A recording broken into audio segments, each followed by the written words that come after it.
Hi there, it's Greg. We at Parcast want to thank all of you for your continuing support throughout the year. Parcast could not be what it is today without you. We also wanted to give you a heads up that we're taking a break for the holidays, and we won't be back until after the new year.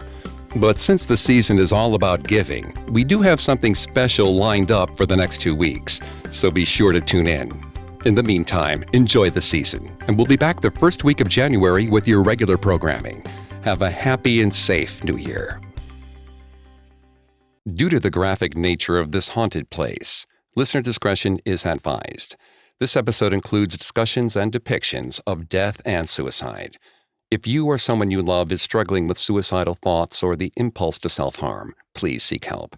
The United States National Suicide Prevention Hotline is 1-800-273-8255.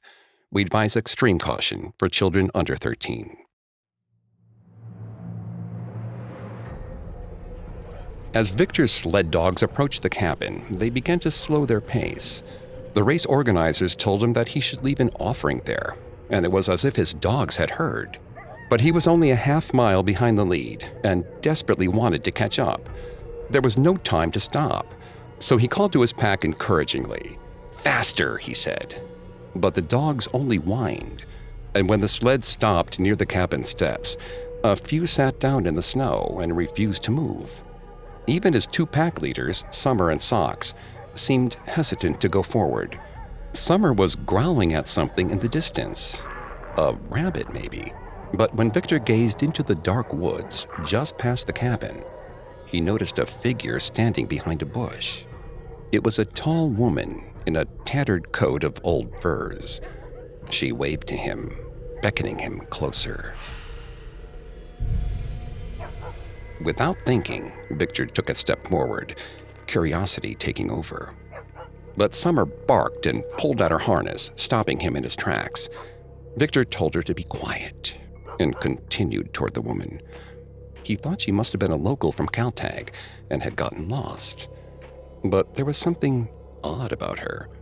Her torso and head were small, but she looked to be about 6 feet tall. Regardless, Victor couldn't stop moving forward. As he walked toward her, he could hear his dogs barking frantically behind him, but it sounded as if they were a greater distance away than he traveled. But Victor didn't turn back to look. He couldn't take his eyes off the mysterious woman in front of him. When she emerged from the bush she was standing behind, Victor realized why she looked so tall. She was floating 2 feet above the ground. Summer's bark jolted him back to reality. He scrambled back to the sled, not wanting to look back at what he'd just seen. When he pulled away again and got back on the course, the woman called out to him, "Please, come back. Leave me something." Victor didn't dare turn around.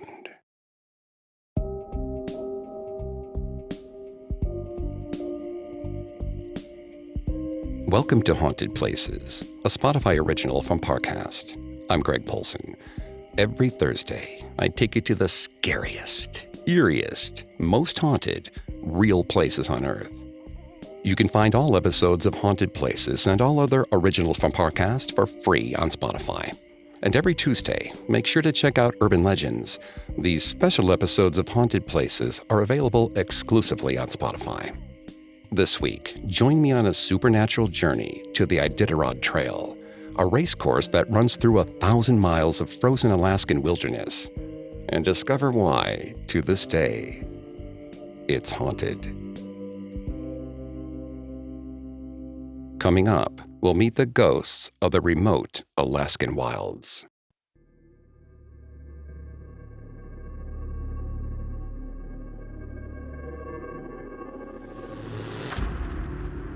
The Iditarod Trail runs from the southern Alaskan city of Anchorage all the way to the frigid waters of the Bering Strait. Every spring, it has hosted teams of sled dogs participating in a competition that is billed as the last great race on Earth.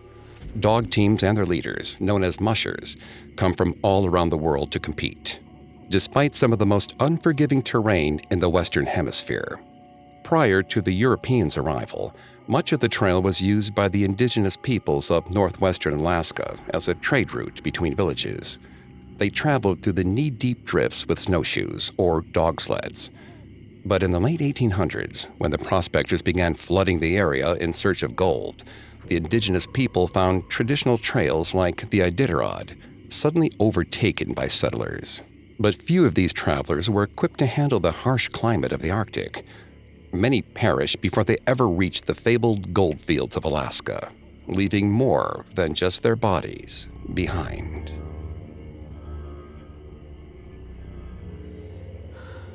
A bitter wind stung Susan's face as she made her way to Caltag. She was on her way for a resupply trip, but it had been no walk in the park.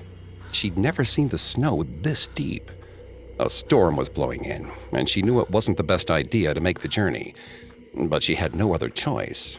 She'd come to her cabin with enough food to last till June, and had intended to wait out the winter alone.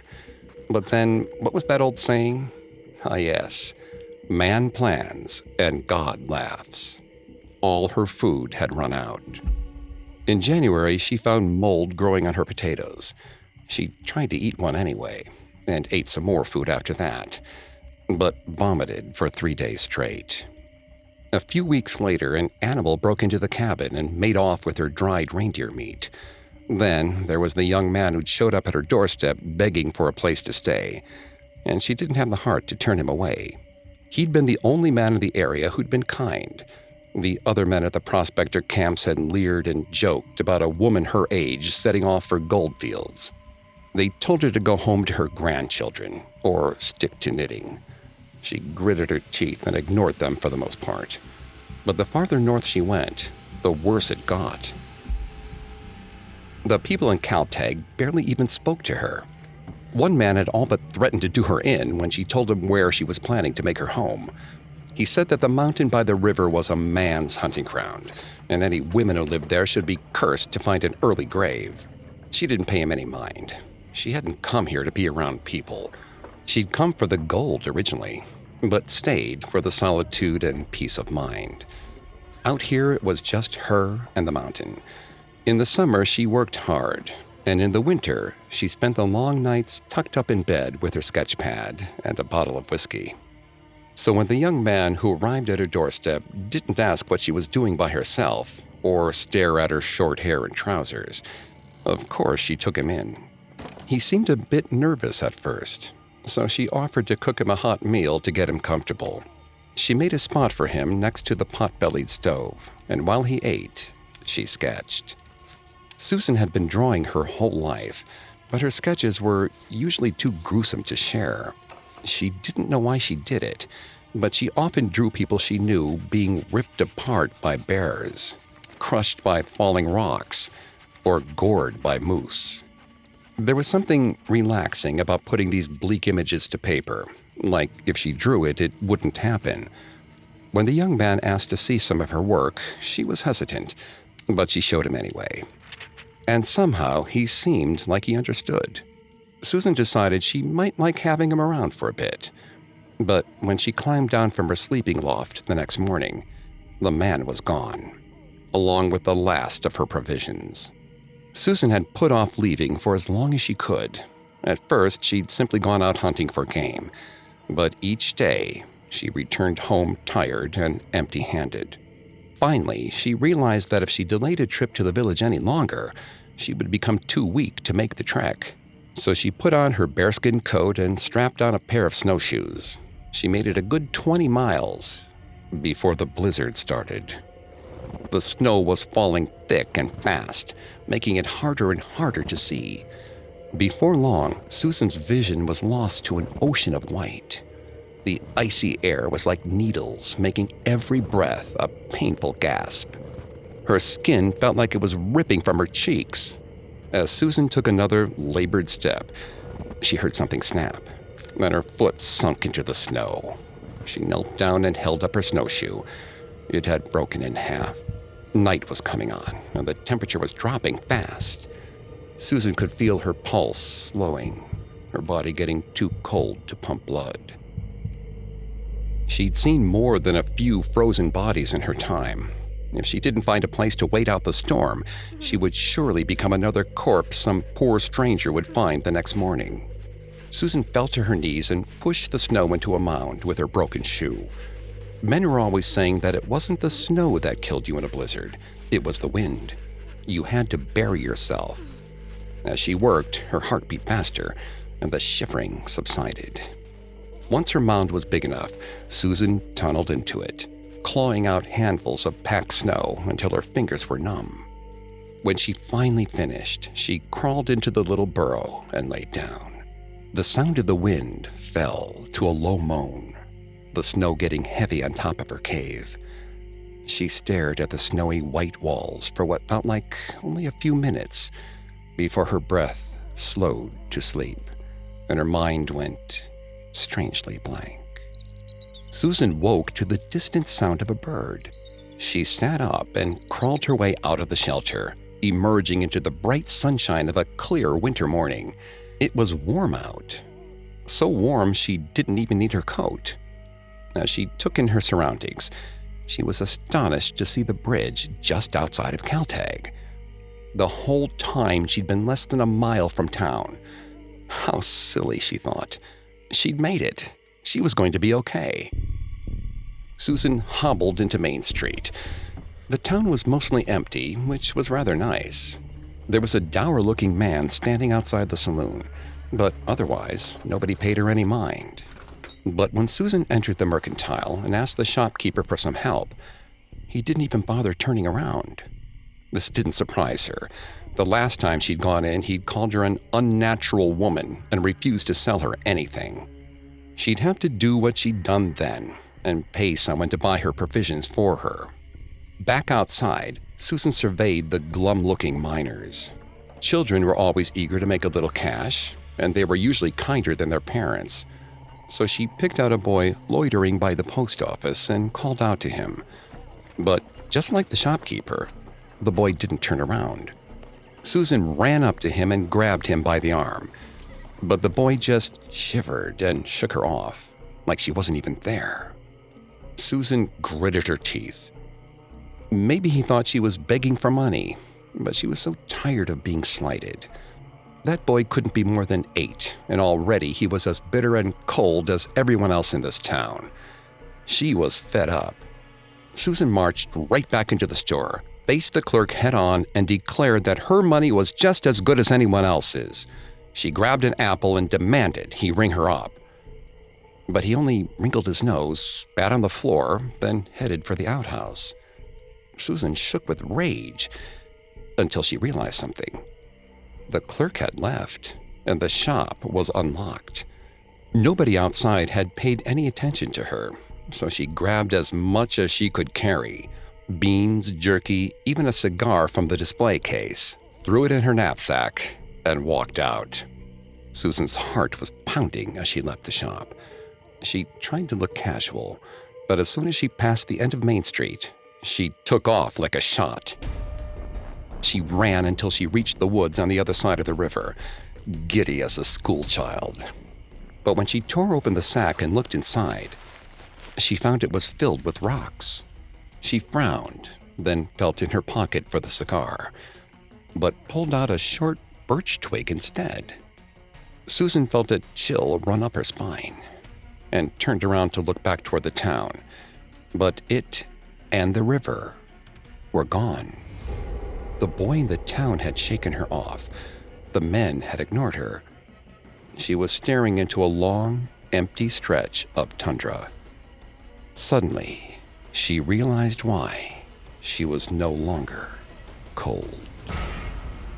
Though there are reportedly ghosts all along the Iditarod Trail, there's one in particular who seems anxious to make her presence known.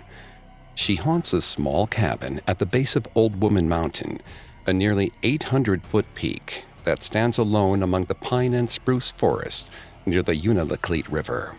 Her name was forgotten long ago, but legends say she was cursed for daring to make her home in a hunting spot that was popular with local men.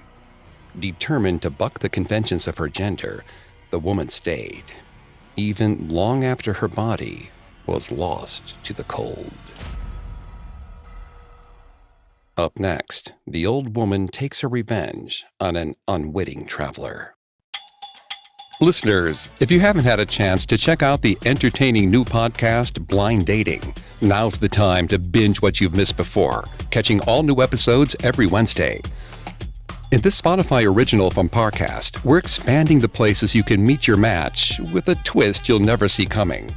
Join host Tara Michelle as she introduces one hopeful single to two strangers in a voice-only call. Through a series of illuminating games and questions, the trio will get to know one another without the distraction of appearances. But once the cameras are turned on, is personality still enough for these strangers to fall for each other? Or will they say farewell? Connect with new episodes of Blind Dating every Wednesday. You can find and follow Blind Dating free on Spotify or wherever you get your podcasts. Now back to the story. Beginning in 1900, teams from the Army Signal Corps were dispatched to string nearly 1,400 miles of telegraph cable throughout the Alaskan tundra to Washington. Telegraph workers fought their way through thick clouds of mosquitoes, over mountains, and across frozen rivers. Eventually, they were able to bring communication to the most remote reaches of the Arctic. It was a remarkable feat of engineering. Of course, even once the cable had been laid, there was still plenty of work to be done. Lone soldiers were stationed in cabins every 40 miles. But as any Alaskan will tell you, there are more than enough bad things that can happen to a person traveling alone through the Arctic wilds. When Bill first came along the little cabin at the base of the mountain, he was surprised to have found it so quickly. His superior at the Army Signal Corps had made it sound like his station was another 10 miles away. But then, what did his superior know? His boss was hundreds of miles away, sitting in a comfortable office in Fairbanks. Bill was essentially on his own. When the Signal Corps had first given him this assignment, he had been thrilled. His commanding officer had said that maintaining the telegraph was one of the most important jobs there was at the Corps, and Bill had been proud to do it, at least at first. But after a 3-week journey to a remote cabin in the middle of nowhere, he was beginning to have doubts. The job was feeling less like a crucial mission and more like grunt work given to people they didn't care about. When he came across what he assumed was his outpost, it had been nearly a week since he'd set out from Caltag. A week of freezing cold nights on a hard bedroll that was always damp by morning had taken its toll. He was bone tired. But as he approached the cabin, he noticed a few things that didn't exactly seem Army official. A bleached pair of antlers hung above the doorway, a bundle of dried herbs dangled from the roof, and a carved stool sat on the front porch, as if for leisurely reading. This wasn't a military outpost after all. It was someone's home. Bill paused at the door. He knew he should turn around. This wasn't where he was supposed to be, and anyone who lived way out here probably stayed away from people for a reason. But then, if there was someone in the cabin, they might let him stop in for one warm, dry night before he continued on to his actual posting. As he deliberated, a faint sound escaped from inside. It was a woman's voice, humming some sort of low melody. But it sounded more like a prolonged buzzing than any song he'd ever heard. Bill figured he should at least ask if the woman knew how far away the outpost was, so he knocked. The humming stopped abruptly. Bill waited for someone to respond, but nothing happened. He called out, but got no reply. Whoever was inside obviously didn't want visitors. Bill was about to give up when the door opened all on its own. Curious, he called out, "Hello?" When there was no response, he stepped inside. But as soon as he crossed the threshold, he felt a chill run up his spine. He didn't know what was so frightening about it. It was an ordinary cabin. A long wooden table greeted him, and a pot-bellied stove sat in one corner. A pair of snowshoes hung from the rafters, and wooden crates were piled along one wall to form a makeshift set of shelves. but everything was covered in a thick layer of dust. And from what Bill could tell, it looked like no one had been there for a long time. When he heard a creak coming from the sleeping loft, Bill shivered again. He couldn't see over the top of the ladder and supposed someone could be hiding there, waiting, biding their time until he let down his guard. So he decided to go on the offensive and check it out. That way he wouldn't be spooked. He took a deep breath and began to climb the ladder up to the loft. He was nervous as he ascended and moved slowly. But when he reached the top, the loft was entirely empty. A thin straw mattress laid on the floor, and a moth-eaten blanket indicated that no one had slept there for a long time. The only object of note was a leather-bound book. Bill picked it up and flipped through it, wondering if it might give him a sense of the prior inhabitants. But instead, it was full of gruesome drawings. The first was a woman lying face up in a snowy field, her skin peeling away from her hands and face. The next had a man crushed under a rock slide. The third showed a boy being eaten by a grizzly bear. Bill didn't want to see any more, but it was like his hands had a mind of their own, and he kept turning the page. Bill threw the book across the room with a shudder and hurried back down the ladder. He was beginning to wonder if he wouldn't be better off spending yet another night in the woods. But after an hour of deliberating on the porch, he decided to sleep in the cabin. The sketchbook had upset him, but not enough to make him give up on the prospect of snoring by a warm fire. In the crates, Bill found a few tins of beans, along with a sack of flour and a pile of rotten potatoes. He started a fire and ate some beans along with bread and cheese from his own stores. Then he set up his sleeping roll next to the stove and settled in. He could have slept in the loft, but just the thought of the sketchbook he'd found there made his skin crawl. Bill laid down and let his mind wander, counting the ridges in the wooden ceiling. But just as he began to feel drowsy, he heard another creak and the unmistakable sound of humming. The humming was louder this time, a low, tuneless dirge. But when Bill bolted upright, the sound stopped. He looked around the cabin. There was no one there, but he'd heard it, hadn't he? Bill closed his eyes and took a deep breath. He reminded himself that he was exhausted. His mind was playing tricks on him.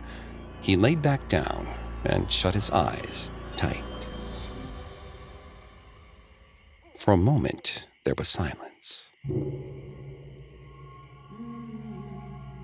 Then the humming came again. This time, it sounded like it was right next to his ear. Bill's blood ran cold. He crawled into the corner and sat shivering with the blanket around his chin. He tried to tell himself it wasn't real, but the humming hadn't stopped this time. It was moving around, as though someone was inside the cabin with him. Another creak occurred, followed by the distinctive sound of drawing. Bill listened in terror as the pages flipped, and the sound of sketching grew almost manic. He considered running, but suddenly there was a tearing sound, and a piece of paper floated down from the loft. It landed on the floor right in front of Bill. Bill just stared at it, his heart pounding. Then he flipped it over. It was a well-drawn picture of him in his felted army hat. At first glance, it looked almost like a pleasant portrait. A sly smile was on his lips. Bill's head jerked toward the source of the sound. Something was coming down the stairs now, getting closer. It was then that he realized something about the drawing he held. Where his eyes should have been, there was only a pair of deep black holes. Bill screamed as the noise got closer. Then suddenly, he couldn't see a thing. Cable repair was a dangerous job, and casualties were common among the young soldiers sent to maintain the connections. Some were killed in avalanches or fell through the ice into frozen rivers. Others were slaughtered in animal attacks. Tragically, more than a few were driven to suicide by the stress of the job. One of these repairmen was a young infantryman who met his death in an avalanche on Old Woman Mountain. It is believed by some that his spirit stayed there in order to look out for travelers who might make the mistake of stopping to rest in the little cabin at the foot of the mountain. Today, the cabin is owned and operated by the Bureau of Land Management. Mushers participating in the Iditarod will often stop there to rest their dogs and catch some much-needed shut-eye before continuing on the final leg of their journey. But race organizers warn first-time participants to make sure they leave an offering for the spirit who haunts the cabin. It is said that a gift of food will placate the old woman's spirit and keep her from wreaking havoc on those who stay in her cabin. However, those who don't pay their respects aren't so lucky. Coming up, an inexperienced musher falls into the trap of the old woman's cabin. Now back to the story. Completing the Iditarod is an incredible feat of physical endurance. For an Arctic sled dog, the ideal running temperature ranges from about 20 degrees below zero to 0 degrees. In order to maximize efficiency and keep dogs from overheating, racers will often travel through much of the night and allow their dogs to rest during the warmest parts of the day. This pattern puts an incredible amount of stress on the human body. Not only does it leave the racers sleep-deprived and groggy, but it means the athletes are exposed to the elements throughout the coldest part of the night. In these conditions, it's easy to become confused or lose your way in the seemingly endless plains of the Alaskan tundra.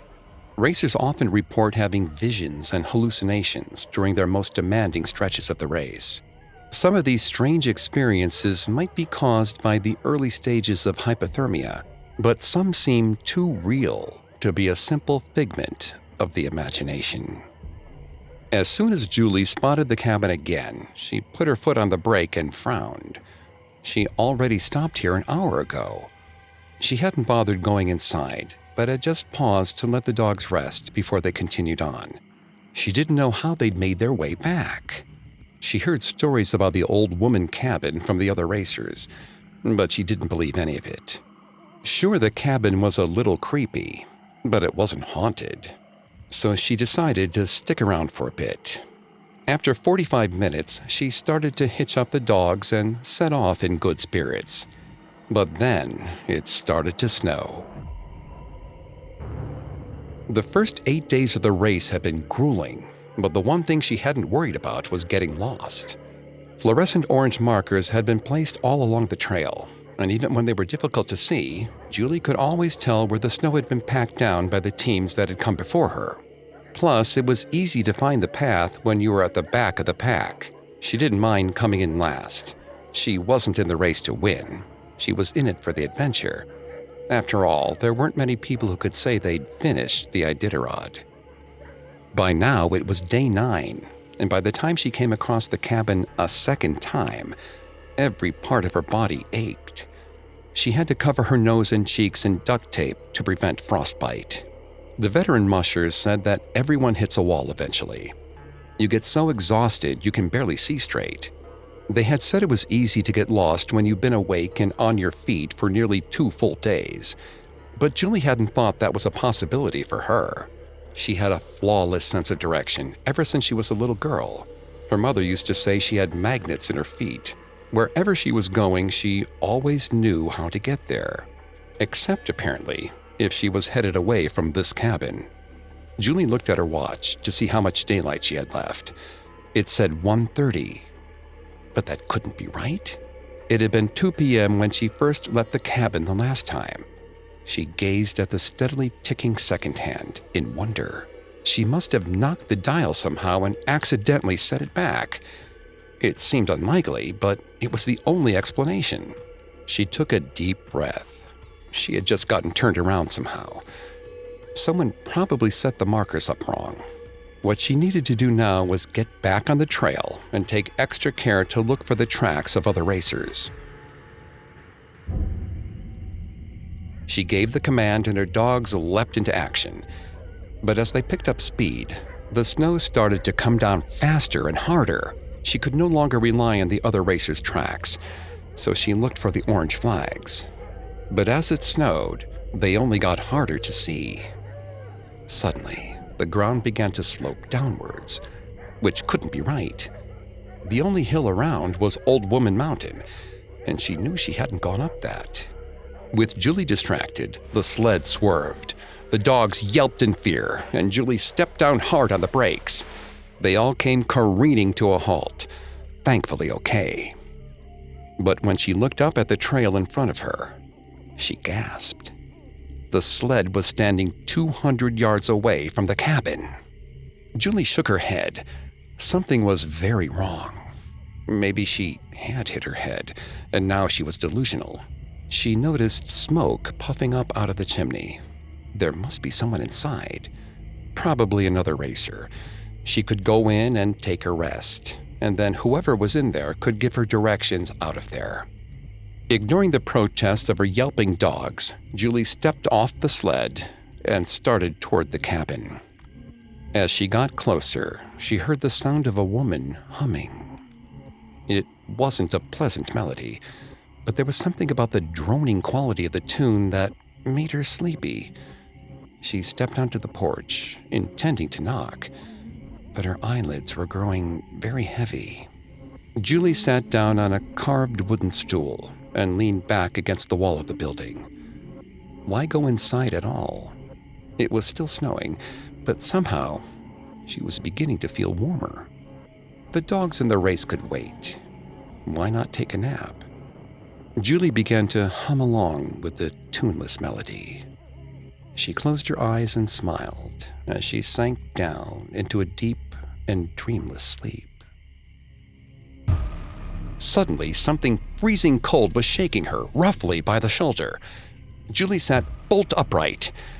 She had fallen asleep on the porch of the cabin.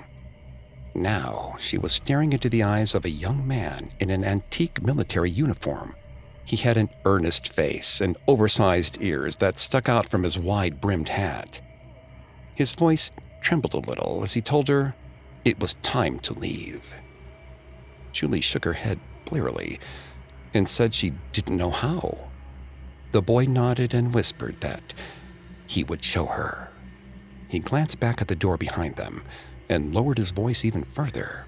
"Now come, quickly, before it's too late." He grabbed her arm and pulled her from the porch. His grip was so cold, like it could turn her flesh into ice as he pulled her back to the sled. She didn't understand what was happening, but her gut told her to trust him. And as she stepped onto her sled, the young man pointed in the direction she'd come from. He said that going back was the only way forward. Julie shook her head. If she went back now, she wouldn't just lose, she might not finish. The young man clutched her arm and murmured that this race was not worth her life. Julie was about to protest, but then she glanced at the cabin. A woman was standing in the doorway. She wore a tattered coat of old furs, her skin chapped red from the cold, practically raw. But what made Julie's blood run cold was her face.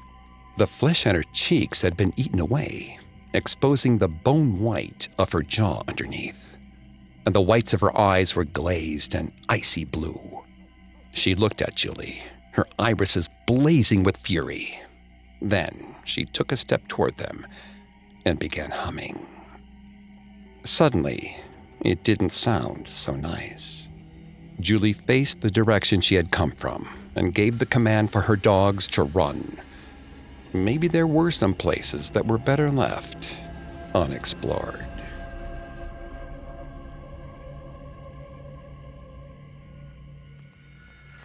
Many of the racers talk about the cabin at Old Woman Mountain as a strange place where time almost seems to stand still. Musher Didi John Rowe described how the cabin pulls you in, lulling you into a kind of trance and causing you to waste precious hours within its walls. Some races attribute the lure of the cabin to the spirit of the old woman who it's named for. Others believe that the place is inhabited by a much gentler type of ghost. They say that the old woman shares the cabin with the spirit of the telegraph repair worker who was killed there in the early 1900s. And one local legend even tells of an incident in which the young man woke a sleeping traveler who would have otherwise died of hypothermia. Those who brave the Iditarod Trail must make their way over treacherous mountain passes and through nearly 1,000 miles of frozen wilderness. They run the risk of falling through hidden rivers and streams, or coming face to face with a furious 1,000-pound bull moose. The ones who perished near the Old Woman Mountain are just a few of the unfortunate souls who have lost their lives in that long journey. What is it that lures people to such a remote and dangerous place? Perhaps it's the allure of the last great frontier. The Arctic landscape is one of the few places on Earth that remains beyond the reaches of modern life. Or maybe there's a thrill that comes with stepping back into a time before the safety and convenience of modern society. But those who do decide to brave the Alaskan wilds would be wise to travel cautiously. Travel too far into the tundra, and you might never return.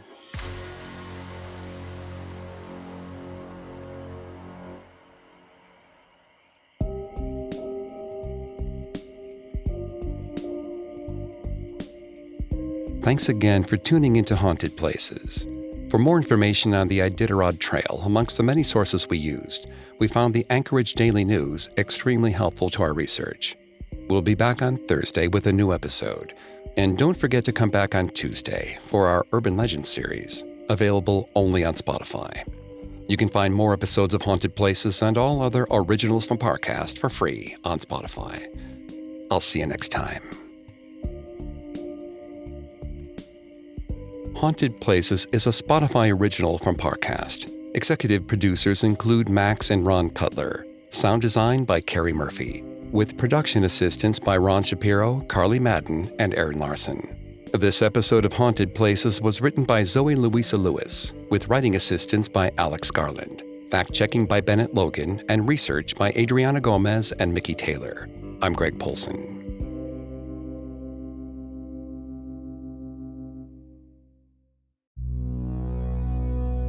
Parcasters, there's no better time than right now to open your heart to the hit Spotify original from Parcast, Blind Dating. Every Wednesday, find out if there's more to a love connection than just looks. Follow Blind Dating free on Spotify or wherever you get your podcasts.